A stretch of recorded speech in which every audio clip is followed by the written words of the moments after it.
बिस्मिल्लाहिर्रहमानिर्रहीम। अस्सलातु वस्सलामु अलैका या रसूलल्लाह व अला आलिका व अस्हाबिका या Habibullah. Welcome students. Today we are going to start our lecture 18 of biology. This lecture is about the chapter 2 topic importance of water. Page 19 and 20 जो है वो आज के टॉपिक में डिस्कस किए जाएंगे। बड़ा जी पहले जो है वो आपकी किताब में वाटर की देखें, हमने जो है जो पहला लेक्चर पढ़ा था इस चैप्टर का जो फर्स्ट लेक्चर हुआ था इस चैप्टर का, उसमें हमने लिविंग ऑर्गेनिजम्स में पाए जाने वाले जो केमिकल्स हैं उनका टेबल 2.1 में देखा था कि वहां पे इनऑर्गेनिक कंपाउंड में सबसे ज्यादा अगर पाया जाता है तो वो वाटर है। ठीक है ना जी। मैं वाटर के मतलब कुछ बातें कहता होता हूं। वाटर मेक्स लाइफ, पानी जिंदगी बनाता है।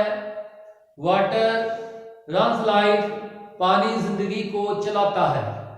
यानी किसी लिविंग ऑर्गेनिजम्स के अंदर अगर लाइफ जिंदा है तो वो भी वाटर की वजह से है। और इन दोनों बातों को अगर इकट्ठा कर लें तो फिर आपकी किताब वाली बात बन जाती है, water is the medium of life. ये पॉइंट्स आपको मिलेंगे इस टॉपिक के पहले पैराग्राफ में, जिसका हेडिंग मैंने बनाया है introduction. Water is the medium of life because water makes life, water helps in making organization of living organisms, and water runs life because water helps in metabolic reactions at cell level. How this will discuss in second paragraph of this topic with the heading solvent properties. लेकिन पहले introduction, water is the medium of life. तो living organisms में सबसे ज्यादा पाया जाने वाला अगर कोई कंपाउंड है तो वो कौन है? वो वाटर है। तकरीबन लिविंग ऑर्गेनिजम्स के अंदर 65 to 89% वाटर पाया जाता है। मुख्तलिफ में मुख्तलिफ है। हमारे ह्यूमन के बॉडी के अंदर सबसे जो एक्टिव तरीन सेल्स हैं, एक्टिव तरीन सेल्स वो कौन है? वो हमारे ब्रेन एंड स्पाइनल कॉर्ड के न्यूरॉन्स हैं, जिन्हें हम ब्रेन सेल्स कह देते हैं। उन ब्रेन सेल्स में बाई वेट 85% वाटर पाया जाता है। उसका ज्यादा मौजूद होना वहां पे उसका रोल एक्सप्लेन करता है। ठीक है ना जी। देखें, जब भी कोई बात होती है ना जी, कोई भी हादसा होता है या कोई वाकया होता है तो कहते हैं इमरान खान इमरान खान इमरान खान। हालांकि इमरान खान ने वो कुछ नहीं किया होता, वजीर आजम ने वो कुछ नहीं किया होता। उसकी मशीनरी में से किसी का कोई फॉल्ट होता है, लेकिन हम वो फॉल्ट उसका निकाल लेते हैं। उसकी मशीनरी में से कोई अच्छा काम करता है, हम कहते हैं इमरान खान ने अच्छा काम कर दिया। इसी तरह से बेटा जी सबसे ज्यादा अगर वो पाया जा रहा है तो काम भी फिर उसी का ही कंसीडर होना है। अब बोन सेल्स की दूसरी एग्जांपल, हमारे बॉडी में सबसे हार्डेस्ट सेल्स जो हैं वो कौन है? बोन सेल्स हैं। तो लेकिन वाटर तो अपने टच में सॉफ्ट है, नरम है, उसके बावजूद उन बोन सेल्स में 20% वाटर है। बाकी 9-10 केमिकल्स की लिस्ट टेबल 2.1 में मौजूद है। 9 से तकरीबन ये 8 केमिकल्स मौजूद हैं। अगर 8 की इक्वल चांस दें तो भाई तकरीबन कितना बन जाता है? 8 को यानी एक के हिस्से में 1/8 तो 12-13% बनता है। लेकिन उसके बावजूद अकेले पानी के हिस्से में hardest cells of our body में 20% मौजूद है। वाटर की अहमियत को जाहिर करता है जी। बेटा जी water is the medium of many biochemical reactions occurring in living organisms. क्योंकि केमिकल रिएक्शंस की एक बुनियाद है, वो अगले पॉइंट में मैं समझाता हूँ। एक बेसिक उसकी थ्योरी है, वो अगले में बात करते हैं। लेकिन अगर वाटर ना हो तो ये केमिकल रिएक्शंस रन नहीं कर सकते। कुछ ऐसे भी केमिकल रिएक्शंस है जिसमें वाटर खुद एज ए रिएक्टेंट हिस्सा लेता है। खुद as a reactant. Example given photosynthesis. Photosynthesis के आप उसकी एग्जांपल ले सकते हैं। अब आ जाते हैं दूसरी, वाटर जो है वो हमारे लिए किस तरह से अहम है, वो वाटर की कुछ प्रॉपर्टीज हैं। जैसे कार्बन हमारे लिए अहम था अपनी प्रॉपर्टीज की बुनियाद पर लिविंग ऑर्गेनिजम्स के लिए, इसी तरह से वाटर की solvent as a solvent properties. देखिए दो बातें हैं, एज ए सॉल्वेंट, या तो वो चीजों को अपने अंदर हल करे या वो चीजों को अपने अंदर हल ना करे, दोनों तरह से हम डिस्कस करेंगे। एक पॉइंट को देखें, water soluble substances make solutions, जबकि बी पॉइंट को देखें, वाटर इन सॉल्युबल सब्सटेंसेस। यानी मैंने दोनों तरह से वाटर सॉल्वेंट का रोल डिस्कस किया है हमने। कैसे? जो वो चीजों को हल करता है तो वो हल होने की वजह से वो चीजें हल होकर हमारे लिए, हम लिविंग ऑर्गेनिजम्स में क्या रोल प्ले करती हैं, और अगर हल नहीं होती हैं तो तब हमारे अंदर क्या रोल प्ले करती हैं। आए पहले तो ये समझ लें कि वाटर जो है वो चीजों को डिसॉल्व कैसे करता है। बेटा जी इसकी सॉल्युबिलिटी की वजह वाटर की क्या है? पोलैरिटी है। आप सब ने अपनी मैटर की क्लासेस में पढ़ रखा है कि ऑक्सीजन जो है वो सेकंड मोस्ट इलेक्ट्रोनेगेटिव एलिमेंट है 3.8 इलेक्ट्रोनेगेटिविटी के साथ, और जबकि उसके मुकाबले में हाइड्रोजन की जो है वो 2.1 है या 1.2 है, वो मुझे बहुत थोड़ी है, 1.2 है या 1.3 है, इस तरह से है कुछ। बहरहाल अभी ये हो सकता है ये गलत हो, लेकिन अभी फिलहाल इलेक्ट्रोनेगेटिविटी की बात कर रहा हूं मैं। किसकी बात कर रहा हूं? इलेक्ट्रोनेगेटिविटी की।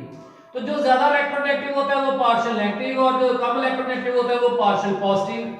तो इसलिए वाटर का मॉलिक्यूल जो है वो अगर इस तरह से आप देखेंगे तो ये एंड पार्शियल पॉजिटिव होगा, ये एंड क्या होगा? Partial negative. वाटर के मॉलिक्यूल में एक एक पोल नहीं बल्कि दो दो पोल्स पाए जाते हैं। ये पोल्स, ये इलेक्ट्रॉन क्लाउड डायग्राम बनाई है मैं दोबारा से इलेक्ट्रॉन क्लाउड डायग्राम इस तरह से बनाते होते हैं। ये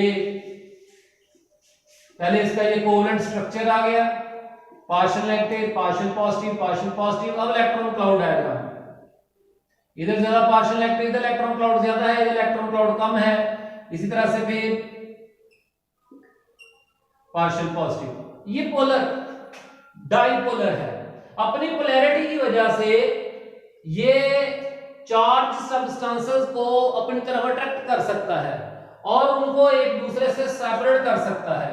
मसलन आयनिक सब्सटेंसेस, पहले नंबर पे वो सब्सटेंसेस जो सॉल्यूशन बनाती हैं, आयनिक सब्सटेंसेस। आयनिक सब्सटेंसेस एग्जांपल देखें कैसे, सोडियम क्लोराइड पानी में डिसॉल्व होगा तो सोडियम आयंस और क्लोराइड आयंस। सोडियम आयंस को कौन अट्रैक्ट करेंगे? वाटर के ऑक्सीजन एटम्स अट्रैक्ट करेंगे, पार्शियल नेगेटिव, ठीक है ना जी। और क्लोराइड को कौन अट्रैक्ट करेंगे? वाटर के पार्शियल पॉजिटिव एंड अट्रैक्ट करेंगे, इस तरह से। तो ये अट्रैक्शन की वजह से क्या हो जाता है, जो आयनिक सब्सटेंसेस हैं वो पानी में हल हो जाती हैं। ठीक हो गया ना जी। लेकिन उस हल होने के अमल में देखें तो सही हो क्या रहा है, उस डिसोल्यूशन के नतीजे में हो क्या रहा है, वो सब्सटेंस जो के सॉलिड स्टेट में है वो लिक्विड स्टेट में आ गई है, यानी उसके अंदर आयंस एक दूसरे से अलग हो गए, सेपरेट हो गए हैं। सॉल्यूशन बनने का मतलब है कि सब्सटेंसेस को बनाने वाले आयंस मॉलिक्यूल्स एक दूसरे से अलग हो गए हैं और पानी के मॉलिक्यूलों की तरह अब वो भी रैंडमली मूव कर रहे हैं। यही मामला बेटा जी किसके साथ? Non ionic substances. Non ionic substances वो आयंस, ऐसे सब्सटेंसेस जिनमें आयंस मौजूद ना हो लेकिन चार्ज मौजूद हो, पोलर कोवेलेंट सब्सटेंसेस। मैं एग्जांपल आपको देता हूं, एस्टिक एसिड। ये देख रहे हैं, ये एस्टिक एसिड क्या है, आपके सामने मैंने बना दिया है। ये एस्टिक एसिड, इसमें कहीं कोई आयन मौजूद नहीं है, लेकिन जब आप इसको भी पानी में डिसॉल्व करेंगे ना जी, इसको भी पानी में डिसॉल्व करेंगे तो ये भी आयनाइज कर देगा। CH3 double bond O minus plus H plus. इसी तरह से बेटा जी ग्लूकोज और ग्लूकोज है, सक्रोज है, ग्लूकोज, सक्रोज, अल्कोहल, ये इस तरह के सब्सटेंसेस जो हैं वो पानी में क्या अपनी पोलैरिटी की वजह से partial negative, partial positive, partial positive, partial negative, बेशक ये कोवलेंट है, ये क्या है, कोवलेंट कंपाउंड है, लेकिन इनमें क्या मौजूद है, चार्ज वाले ग्रुप्स मौजूद हैं या एटम मौजूद हैं, ग्रुप्स मौजूद हैं या एटम मौजूद हैं या ग्रुप्स मौजूद हैं वगैरह वगैरह, इस तरह से। तो इस तरह से होगा क्या कि अब होगा क्या कि बेटा जी जब ये चीजें पानी में हल हो जाएंगी तो ये एक दूसरे से अलग अलग होना शुरू हो जाएंगी। केमिकल रिएक्शन उस वक्त तक नहीं होता जब तक केमिकल रिएक्शन में हिस्सा लेने वाले मॉलिक्यूल एक दूसरे के साथ टकराए ना। जब तक ए और बी आपस में दो मॉलिक्यूल, दो आयंस, दो एटम, दो ग्रुप्स, दो रेडिकल जब तक आपस में टकराएंगे नहीं वो कंपाउंड में, वो प्रोडक्ट में तब्दील नहीं हो सकते। यानी केमिकल रिएक्शन के लिए सबसे जरूरी शर्त क्या है, the most important condition for a chemical reaction to complete is the collisions between the particles of reacting species। reacting species के दरमियान में collision होना जरूरी है। if this collision does not happen there is no reaction। आप दो solids को लेके ग्राइंड करके एक दूसरे के साथ मिक्स कर दें, there will be no reaction until their ions molecules collide with themselves। to make them collide they should be in free state, free moving state। तो वाटर के जो सॉल्यूशंस हैं, वाटर के जो सॉल्यूशंस हैं उन सॉल्यूशंस की वजह से क्या हो जाता है, substances now dissolved substances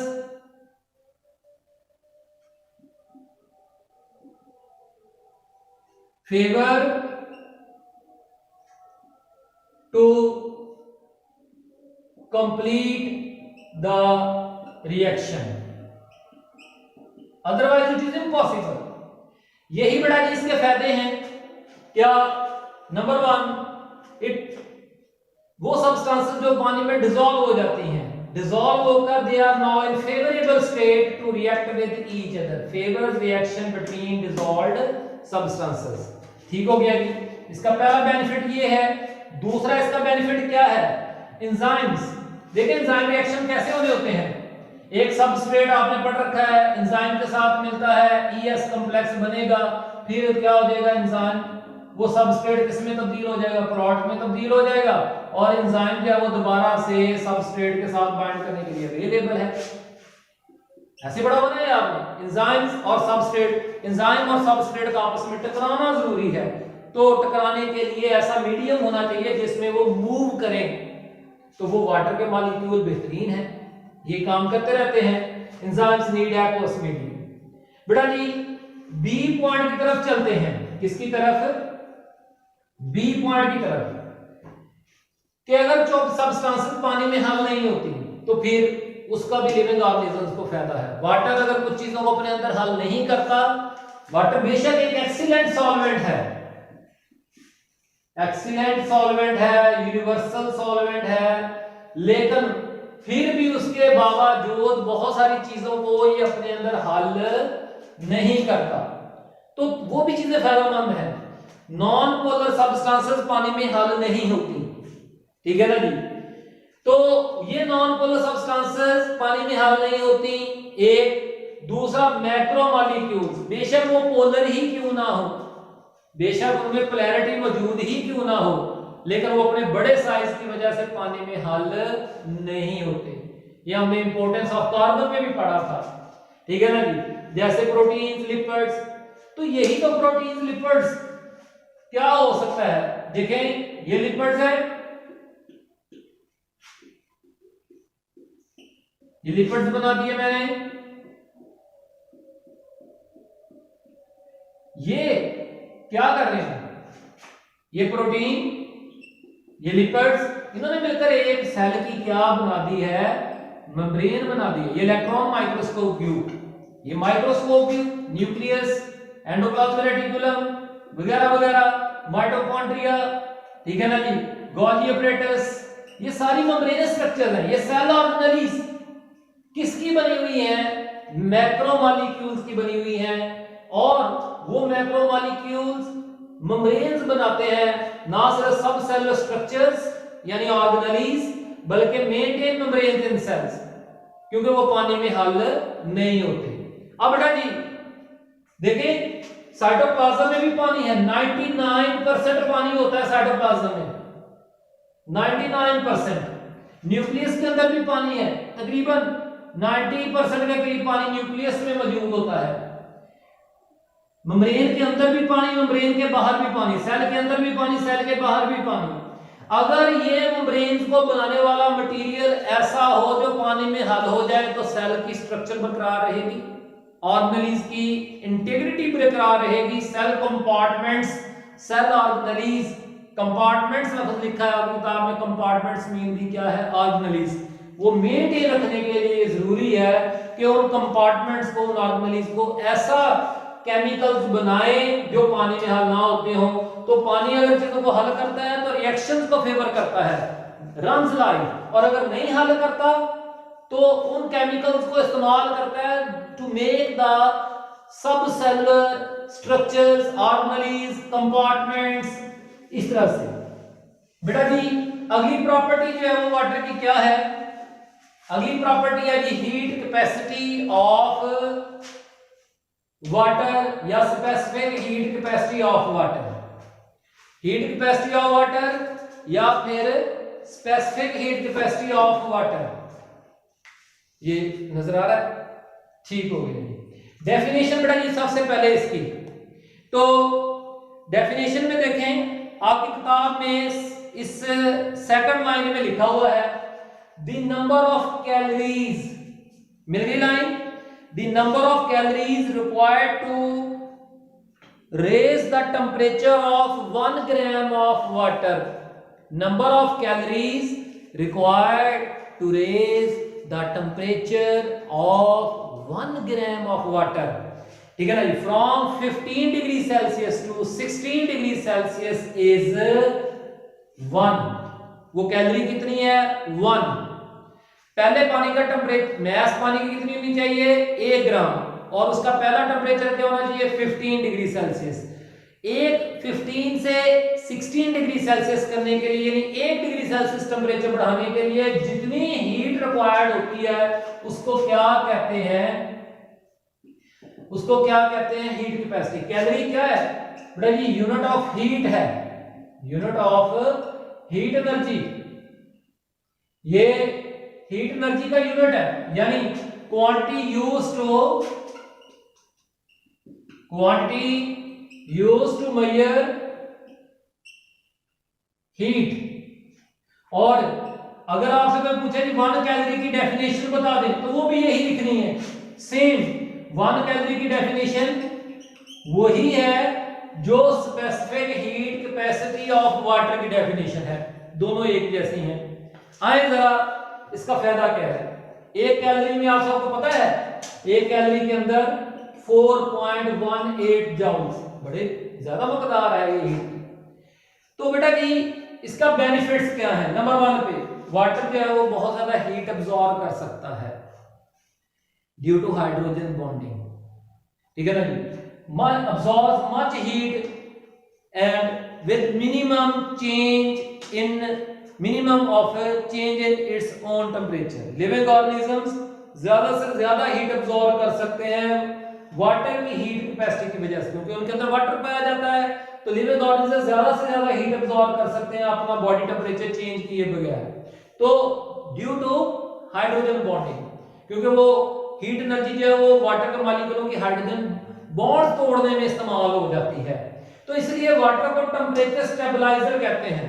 stabiliser, आपके घर में फ्रिज के ऊपर एक डब्बा पड़ा हुआ है, उसको भी स्टेबलाइजर कहते हैं। उसका काम पता क्या है कि अगर इनपुट में वोल्टेज 220 से कम या ज्यादा हो तो वो फ्रिज को 220 ही देता है, चाहे कम हो जाए चाहे ज्यादा हो जाए। स्टेबलाइज रखना। इसी तरह से ये हीट कैपेसिटी ऑफ वाटर जो कि वाटर की ज्यादा हीट एनर्जी अब्सॉर्ब करने को शो करती है, इसकी मदद से लिविंग ऑर्गेनिज्म जो है वो अपना बॉडी टेम्परेचर स्टेबलाइज रखते हैं नॉर्मल रेंज के अंदर against sudden thermal changes taking place in body. अब बेटा जी अगला जो है वो आपकी प्रॉपर्टी जो है वो अगला टॉपिक अगले पेज पे वो क्या है जी, वो है heat of vaporization. Heat of vaporization, सबसे पहले तो इसकी डेफिनेशन, ठीक है ना जी, सेकंड लाइन में लिखी हुई है इसकी डेफिनेशन, मैं पढ़ देता हूं। क्या जी, heat of vaporisation is expressed as calories. Heat of vaporisation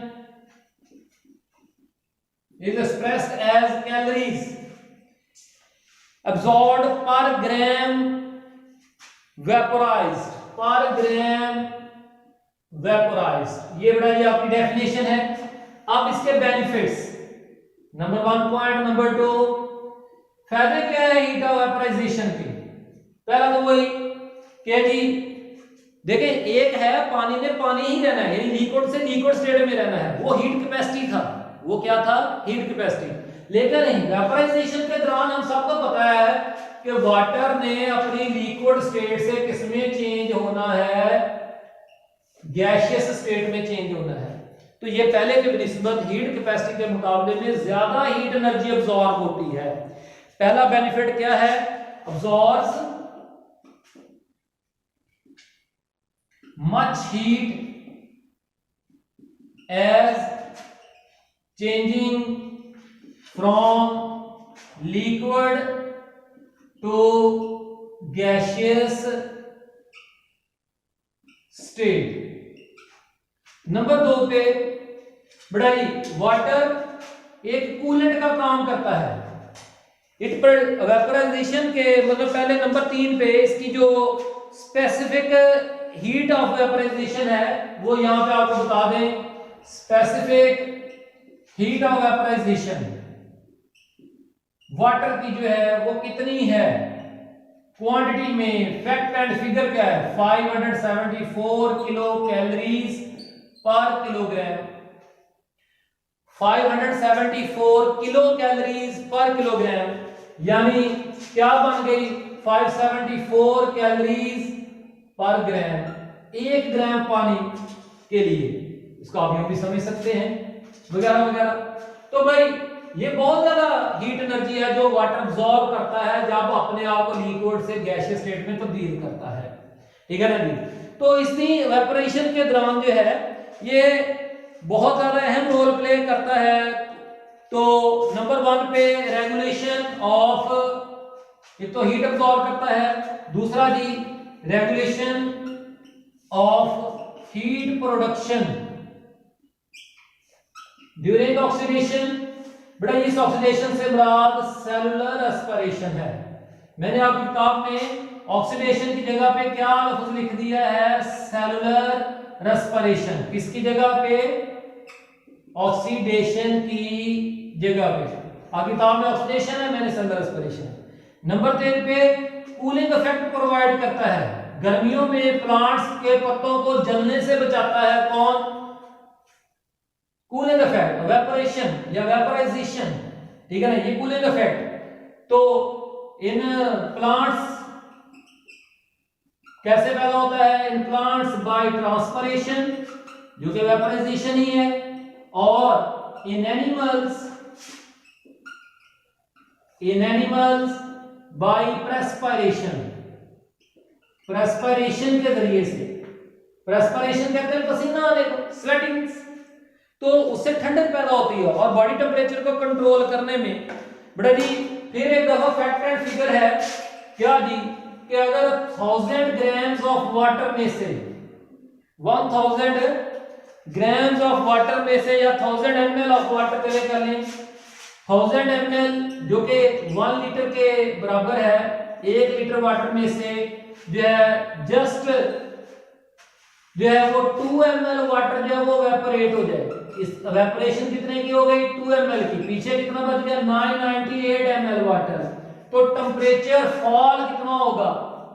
temperature fall 2 degree Celsius, 2 degree Celsius का, सॉरी 1 डिग्री सेल्सियस का, मैंने 2 कर दिया है, 1 डिग्री सेल्सियस का टेम्परेचर, यानी अगर मिसाल के तौर पर इसका टेम्परेचर 25 है, मैं फर्ज कर रहा हूं इसका टेम्परेचर 25 डिग्री सेल्सियस है, तो 2 ml पानी अगर इवेपोरेट करता है तो उसका टेम्परेचर 24 डिग्री रह जाएगा। इतनी ज्यादा कूलिंग पैदा करता है वाटर जो है। अगली प्रॉपर्टी बेटा की क्या है? अगली प्रॉपर्टी है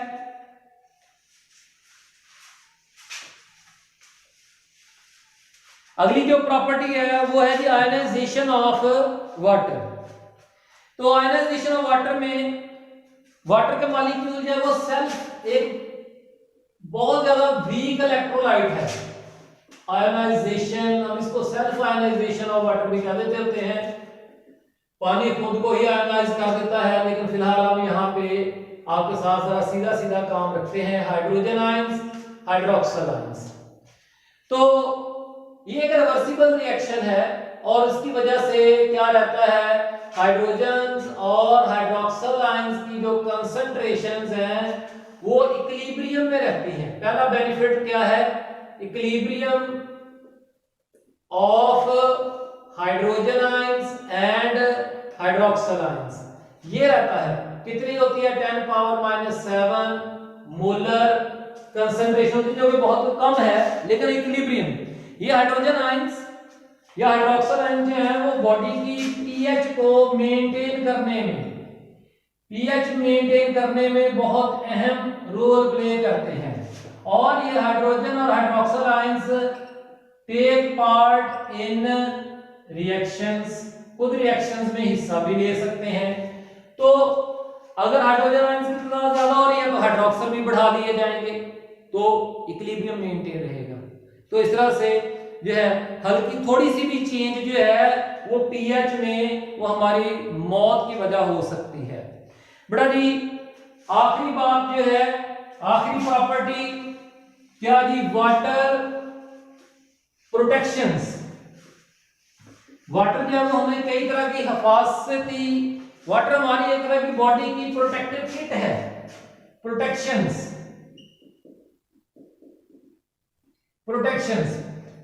पानी जो है वो एक इफेक्टिव लुब्रिकेंट का काम करता है। इफेक्टिव, इसमें बेनिफिट्स ही बेनिफिट्स हैं। क्यों? क्योंकि पानी अपने टच में क्या है? सॉफ्ट है। नंबर 2 लुब्रिकेंट, ठीक है ना जी। इट प्रोटेक्शन अगेंस्ट, हमारे बॉडी की प्रोटेक्शन करता है अगेंस्ट डैमेजेस फ्रॉम फ्रिक्शन। जैसे अगर हमारी आंख का पर्दा जो है वो तकरीबन 1 मिनट में जो है वो काफी मर्तबा ब्लिंक करता है, मुझे वो फिगर अब प्रॉपर्ली याद नहीं आ रहा। तो अगर दरमियान में आंख के पर्दे में और आई बॉल के दरमियान में पानी की तह मौजूद ना हो तो रगड़ से ही हमारी आंखें जख्मी हो जाएंगी, ठीक है ना जी। आप अपने साथी को ऐसे जब हाथ से उसको टच करते हैं तो अगर पानी की तह इस स्किन के ऊपर मौजूद ना हो तो या आपका हाथ जख्मी हो जाए या उसका हाथ जख्मी हो जाए। ये इस तरह की चीजों से पानी हमें, तो अल्लाह ताला की बड़ी नेमत है ये पानी हमारे लिए, ठीक है ना जी। हमारा हार्ट जो है वो हमारी हार्ट की कैविटी के अंदर पंप करता रहता है, सुकड़ता है, फैलता है, सुकड़ता है, फैलता है। तो वहां पे बहुत फ्रिक्शन हो सकती है दोस्तों। तो हीट अप होके डेड हो जाना चाहिए, उसके टिश्यूज को फट जाना चाहिए, घिस जाना चाहिए, लेकिन नहीं, ऐसा नहीं होता। तो बेटा जी ये वाटर जो है वो हमारे बॉडी का ऑर्गन्स के इर्द गिर्द फ्लूइड फ्यूशंस बनाता है, मोटी तह बनाता है, बड़ी मोटी मोटी लेयर किस्म की बनाता है, ताकि जो है वो, जैसे मैंने हार्ट की एग्जांपल दी, लंग्स हमारे जॉइंट्स के ऊपर। तो इस तरह से पानी जो है वो हमारी कई तरह के ट्रोमा यानी एक्सीडेंटल एंड नेचुरल जो भी ट्रोमा हो सकते हैं उनसे हमारी हिफाजत करता है। बेटा जी कोई भी सवाल हो जरूर पूछें। अल्लाह ताला हम सबका हामी नासर हो। शुक्रिया।